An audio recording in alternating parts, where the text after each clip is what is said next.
अस्सलाम वालेकुम dear students.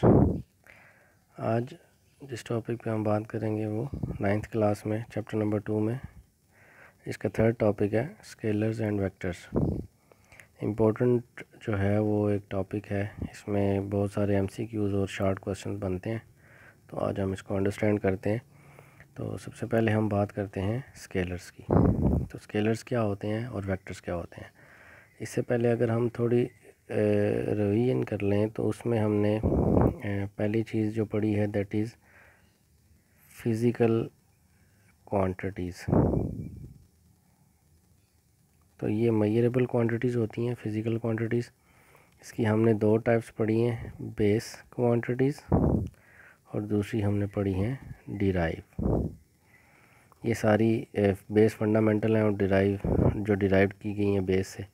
अब फर्दर जो है हम ये चीज़ देख रहे हैं कि ऐसी कौन सी क्वांटिटीज़ हैं जिनको कम्प्लीटली डिस्क्राइब करने के लिए हमें फ़र्दर और कौन सी इन्फॉर्मेशन चाहिए होती है। जैसे मैं एक छोटी सी एग्जांपल आपको देता हूँ कि हमने पॉइंट ए से पॉइंट बी को अप्रोच करना है, तो हमारे पास जो पाथ है वो दो हैं। एक पाथ ये स्ट्रेट पाथ है और दूसरा पाथ जो है वो कर्व है।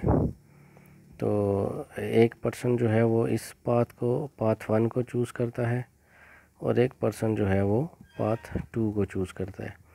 अब देखने में दोनों ने सेम पॉइंट को अप्रोच करना है, इसने भी और इसने भी, पाथ 1 वाले ने भी और 2, लेकिन इसको हो सकता है टाइम थोड़ा ज़्यादा लग जाए, इसको टाइम कम लग जाए।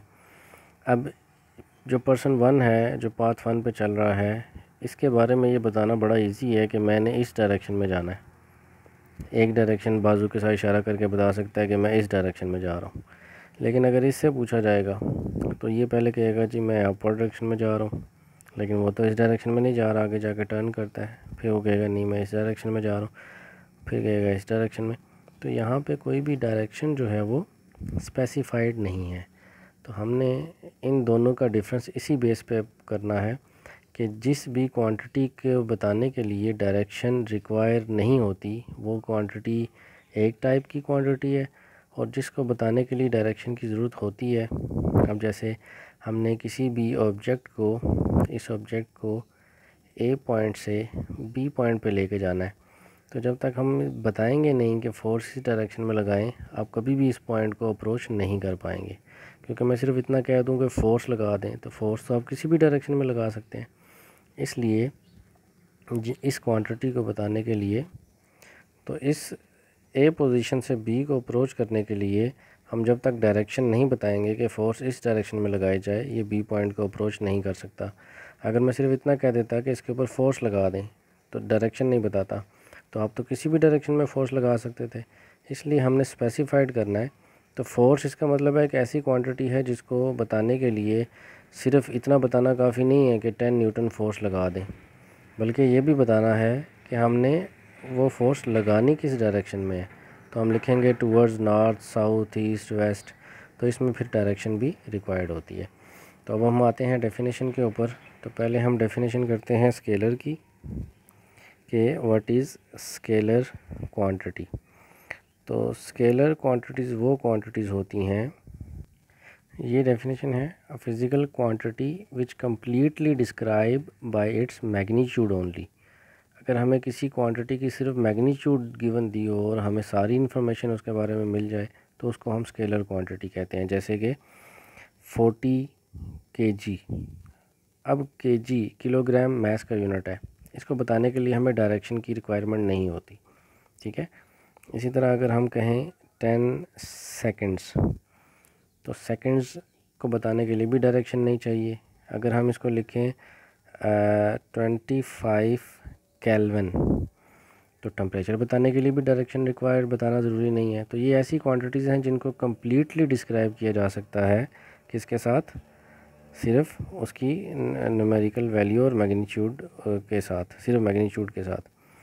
तो ये टाइम का यूनिट है, इसी तरह ये टेम्परेचर का यूनिट है। अगर हम एनर्जी की बात करें तो 100 जॉल एनर्जी है, तो इसकी डायरेक्शन बताना भी ज़रूरी नहीं है, ये एनर्जी का यूनिट है। तो इस तरह कुछ क्वांटिटीज़ ऐसी हैं जिनको बताने के लिए डायरेक्शन रिक्वायर्ड नहीं होती। अब इसमें वर्ड मैग्नीट्यूड यूज़ हुआ है, तो इसका मतलब भी क्लियर होना चाहिए कि मैग्नीट्यूड का मतलब क्या है। फॉर एग्ज़ाम्पल मैं एक नंबर लिखता हूँ यहाँ पे 20, और आपसे ये पूछा जाए कि बताएं कि ये 20 वेक्टर है या स्केलर, बल्कि वेक्टर तो अभी हमने पढ़ा ही नहीं, तो आपसे सिर्फ ये पूछा जाए कि ये स्केलर है कि नहीं है, तो हम कहेंगे ये स्केलर नहीं है, ये सिर्फ एक इंटीजर है, नंबर है। अगर हम इसके साथ यूनिट लगा देंगे kg, तो फिर ये क्या बन जाएगा, स्केलर क्वांटिटी बन जाएगी। तो इसलिए मैग्नीट्यूड से मुराद है उसकी न्यूमेरिकल वैल्यू जो कि 20 थी, और अप्रोप्रिएट यूनिट जो कि kg था। तो इसलिए मैग्नीट्यूड से मुराद दो चीज़ों का कम्बिनेशन है, numerical value and appropriate unit. अब हम इसकी फ़र्दर एग्जांपल्स भी करेंगे कंपैरिजन की बेस पे, ठीक है। लेकिन उससे पहले हम वेक्टर को देख लेते हैं कि व्हाट आर वेक्टर क्वांटिटीज़।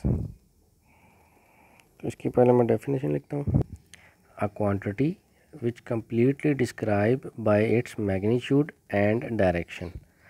तो जो स्केलर क्वांटिटी थी उसमें सिर्फ बात हो रही थी मैग्नीट्यूड की, जबकि वेक्टर क्वांटिटी के केस में हमें मैग्नीट्यूड के साथ साथ उसकी डायरेक्शन भी बताना ज़रूरी होती है। इसमें अगर मैं कुछ एग्जांपल्स लिखूं तो इसमें फोर्स है, फोर्स जब भी हम किसी बॉडी के ऊपर लगाएंगे तो डायरेक्शन रिक्वायर होगी। वेलोसिटी है, इसी तरह इसमें डिस्प्लेसमेंट है, इसी तरह इसमें और भी एग्जांपल्स हैं, टॉर्क है,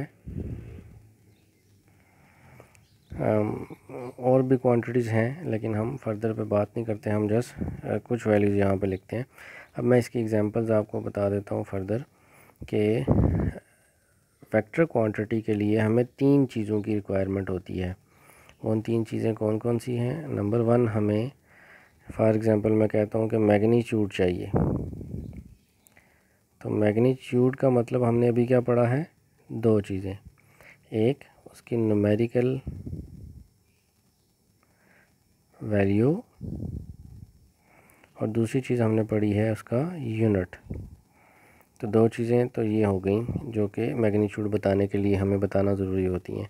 प्लस इसमें अगर हम डायरेक्शन का एडिशन कर दें तो ये क्वांटिटी नंबर 3 इसकी प्रॉपर्टी है जो हमें बतानी पड़ेगी, और उसके बाद क्वांटिटी वेक्टर बनेगी। न्यूमेरिकल वैल्यू होना ज़रूरी है, यूनिट होना ज़रूरी है, और डायरेक्शन होना ज़रूरी है। जैसे मैं कहूँ कि बॉडी के ऊपर टॉर्क लगाया जा रहा है।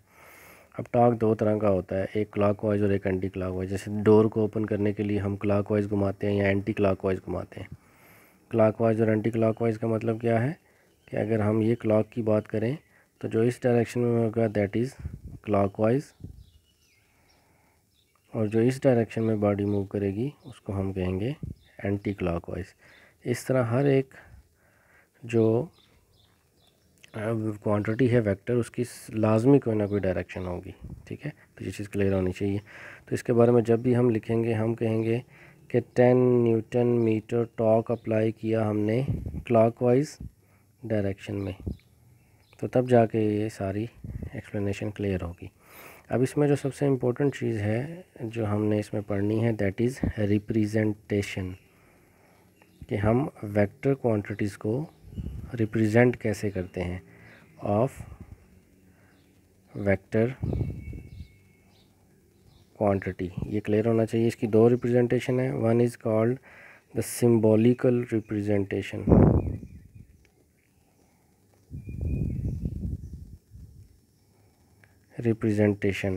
सिंबॉलिकल के साथ मैं एग्जांपल भी दे देता हूँ कि जब भी हम सिंबल्स की फॉर्म में कोई वैल्यू लिखेंगे, जैसे फोर्स है तो इस फोर्स को हम बोल्ड लेटर में करके लिखेंगे, ठीक है। ये है बोल्ड लेटर।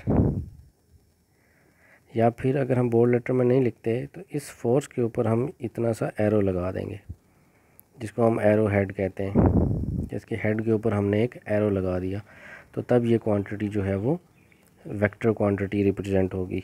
जो है ना, फॉर एग्जांपल अब बाज़ जगह पे फोर्स को ना बोल्ड लेटर में और ना ही इस तरह लिखा हुआ है, सिर्फ ऐसे एफ़ लिखा हुआ है।